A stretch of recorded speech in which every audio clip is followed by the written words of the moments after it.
everybody. Welcome to the Better India's Brands with Purpose. And we use the power of storytelling to inspire and create impact. Over the years, we've worked with several brands that believe in creating meaningful relationships with their audiences and creating real sustainable impact through their efforts. So, welcome to the show, Brands with Purpose, a dialogue with some of the world's finest business leaders and professionals who are building some of the country's most conscious and meaningful brands. Today on this show, we have Gwenaelle Avice Huet from Schneider Electric. She is the Chief Strategy and Sustainability Officer and a member of the Executive Committee at Schneider Electric. Gwenaelle is also a board member of Air France. Welcome to the show, Gwenaelle. Hello, Dhimant. Thank you very much for inviting me. Very glad to have you. So, of course, Gwenaelle, I'm gonna talk a lot about sustainability and purpose and all of that. But before I get into that, I would just love to know a little more about, your professional journey and how you reached to where you are today, which is, being the Chief Strategy and Sustainability Officer of such a large organization like Schneider Electric. So, would love to get a glimpse into how your journey has been. Great question. Thank you very much. Well, first, I've always been very committed on climate topics and energy transition, since the beginning of my career. But I started working for the French government. I was advising different ministers on energy and climate change. And I think it's an important part. When we want to have an impact, it's also about policy, having the right policy in place. And so I was working for the Prime Minister, the Minister responsible for energy, the Minister responsible for European affairs, and all about how to accelerate the energy transition in France or in Europe. And then what I was saying, well, it's good to be on the part of the policy, but I want to realize project. And therefore I changed and I joined the utility sector. It was a company called ENGIE, a worldwide company. I had different positions, but my last one was at the Executive Committee. I was responsible for the whole renewable energy development across the world, like 33 gigawatts being installed across the world, including on hydrogen and new technologies. And I was also CEO of North America for ENGIE. And I decided, well, it's good to be on the utility sector because you develop projects, you manage projects, you operate projects. But that's not enough because you don't have the technology. And that's why I joined Schneider Electric, because first, it's a hugely committed company on sustainability, not for this year, not for the past 5 years, for the past 20 years, 15 years committed on sustainability. And it's a technology company, all about software, all about electrification. And I think this is the core when you want to go in the energy transition. Wow, that's amazing. It's incredible to see your experience being in policy at an advocacy level, working with governments, and then being able to, come in here and be able to sort of move into actually getting hands-on onto the projects, right? So that's incredible to know. And, representing Schneider Electric, how do you kind of really define the brand's purpose? Right? How do you think about it? What should be the purpose when you are working on a sustainability mandate? How do you define that? Well, it's all about being the digital partner for our customers, for sustainability, for more efficiency. At the end of the day, when we talk about energy transition, it should be all about electrification and energy efficiency. And to do that, we need digital. So that's why when it comes to, the purpose of the company, the cornerstone of the company is all about sustainability, and the enabler, it's electrification and digitalization. For a lot of brands, right, purpose is so important. And it's interesting to see how for a company like Schneider, purpose has become not just a thing on the side, but, it's defining how the business kind of grows forward, right? Very few brands have been able to make that transition. You're absolutely right. You're absolutely right, and so right, because it's not only a purpose on the shelf, it's something that is embedded in the culture of the company. And culture, it takes time. And that's why when it comes to sustainability, we didn't wait to have this, huge focus on sustainability. As you can see today, we've been investing for the past 20 years. And that's why we wanted, progressively all our colleagues, all our employees to think sustainability in terms of business, in terms of ways of living, in terms of behaviors, so that at the end of the day, today, it's all embarked. Everybody is going in the same direction because, progressively the whole culture is around sustainability. Yeah, and that's so amazing. In fact, I remember reading that Schneider Electric has been recognized as the world's most sustainable company by Corporate Knights. And so what do you think has helped shape the brand? Well, what has helped to shape the brand? It's the focus on sustainability in our day-to-day work, meaning when it comes to R&D, we need to think what would be the key revolution in the future in terms of products, in terms of softwares, in terms of services that can move the needle for our customers. But not only our customers, our suppliers too. We need to put pressure on our suppliers and to help them transition into decarbonization. So I would say the key enabler was to work not only for ourselves, but for our customers, for our suppliers, thinking ahead, what will be the breakthrough, what will be the new technology, always trying to pave the way for the new technologies to come. Got it. And is there, are there like a couple of campaigns or initiatives that you've done to really drive the sustainability agenda, which you could share with us? Yeah, maybe a few examples. We've been, discussing with many clients, but what made a huge difference is when we gather a whole sector all together in order to decarbonize their suppliers. Everybody's talking about decarbonization of suppliers. This is not easy.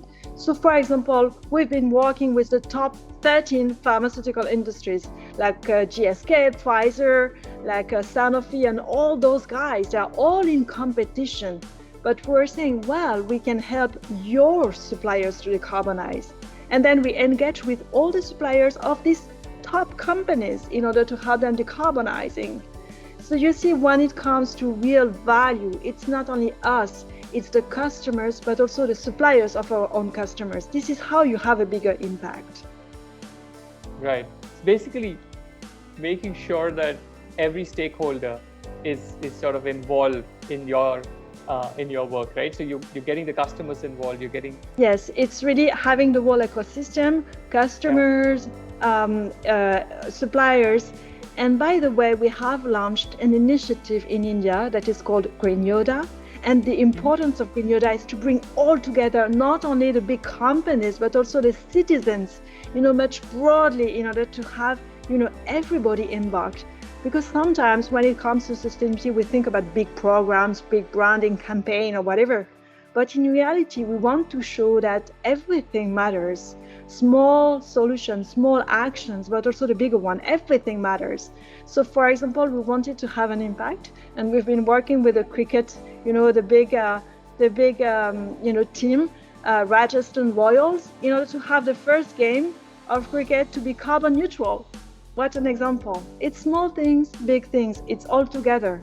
It's how we make things happen, Green Yoda initiative. And you can be part of it, by the way. Right, yeah. No, I think that's always good to show people that it's the small bits which can add up and eventually lead to so much of a difference, right?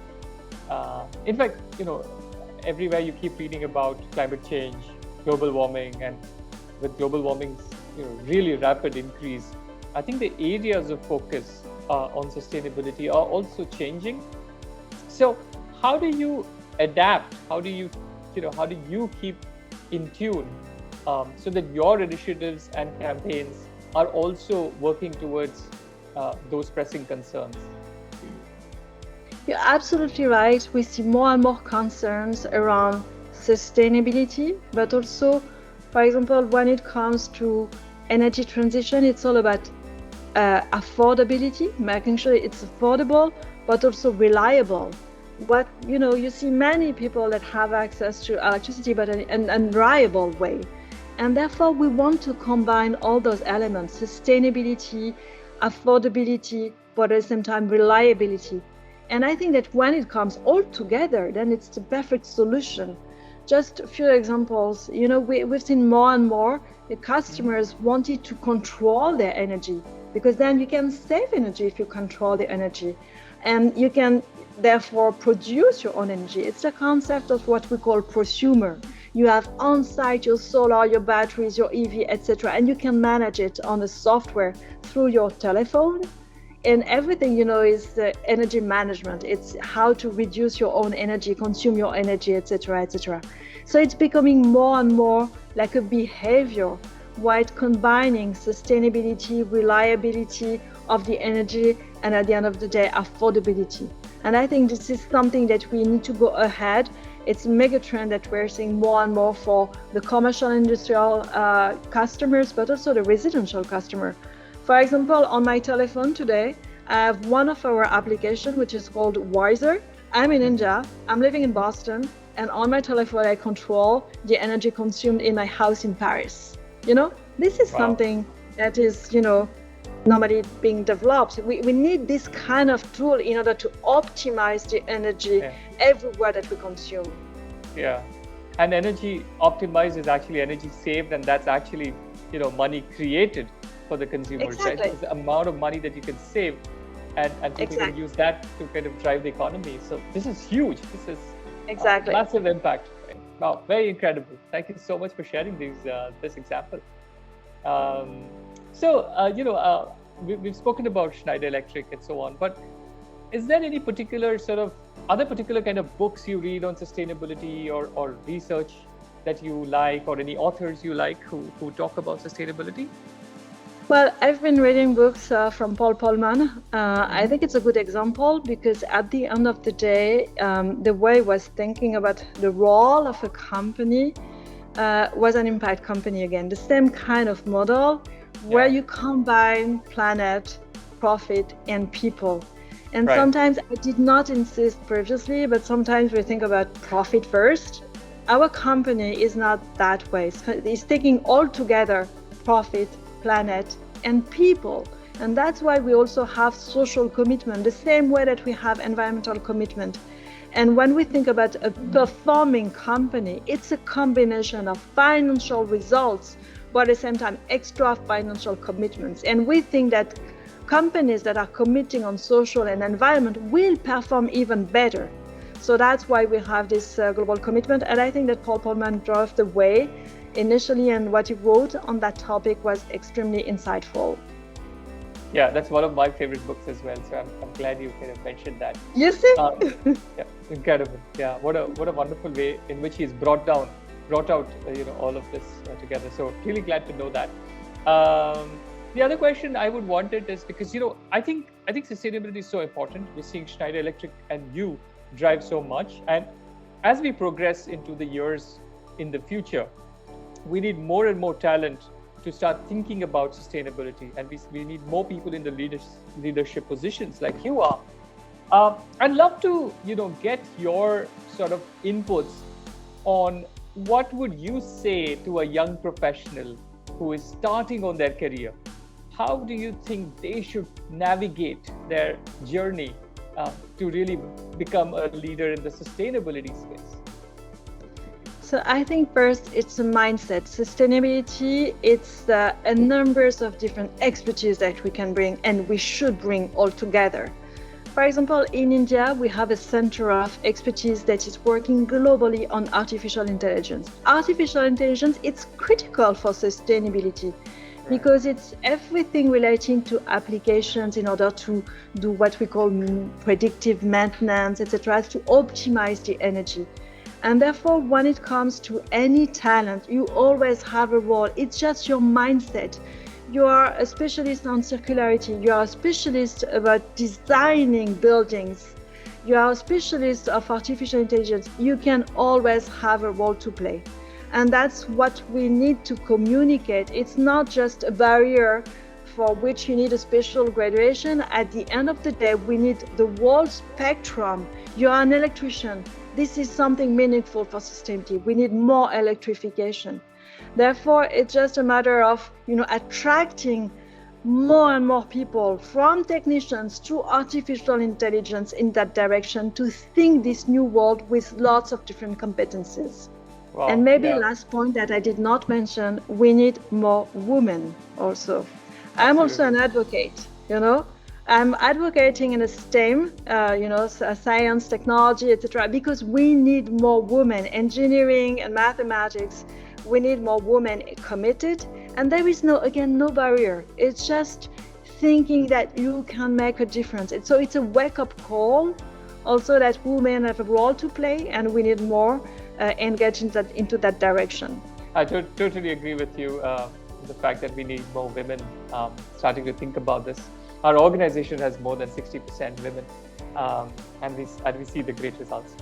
So the other part, when you mentioned, it's a mindset change. I think just the fact that women like you have made it to the leadership positions on the sustainability front itself is such a big inspiration to so many other women out there. So, thank you once again for doing, what you're doing.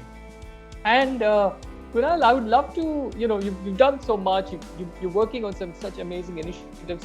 What are you personally looking forward to in this year? The year has just started. What are you looking forward to? Well, we have different programs internally. One that I will launch and accelerate this year is what we call the Engage program, because everybody in our organization is committed on sustainability. I think that we need everybody to commit, not only for the benefit of the company, but for the benefit of the whole society. Again, small actions, they are meaningful. And sometimes we don't imagine how impactful it can be on a positive way. So this Engage program is all about communicating awareness on what we are doing as behavior in order to move the needle on the energy transition and climate change. So I want to deploy it faster across the organization, because then we talk to other people and then we communicate more and more. We expand the footprint, we expand the actions. And again, small actions can turn into bigger ones. Yeah, no, I love the constant emphasis that you keep saying, right? Small actions will actually lead to the bigger ones. And I think that is so true. On that note, Gwenaelle, thank you once again for joining this conversation. Really wanted to dig deeper into the whole sustainability mandate that you're driving, and I think we got a very good glimpse on how you're thinking about this. Thank you so much once again for joining this.